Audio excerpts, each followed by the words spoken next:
Баршаңызға сәлем. Бүгін сіздермен осындай өте дәмді, қамыры жұп-жұмсақ болып дайындалатын пицца пісіретін боламыз. Видеоны соңына дейін қараңыз.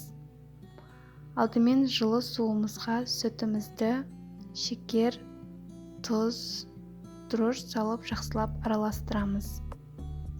Одан соң сұйық майымызды да қосып жақсылап араластырамыз. Ұнымызды електен өткізіп, жұп-жұмсақ қамыр илейміз. Илеп болған соң бетін жауып 20-25 минутқа көтерілгенше қойып қоямыз.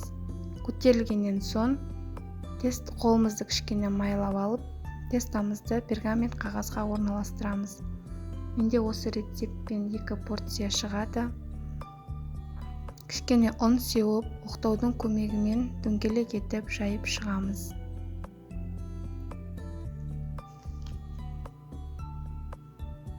Кетчуп майонезімізді жағамыз. Үстіне салмасын салып, сыр сеуіп, 180 градуста 20-25 минут пісіріп аламыз. Міне біздің пиццамыз дайын болды. Сіздер де дайындап көріңіздер. Видео ұнаса лайк басып, каналға тіркелуді ұмытпаңыз.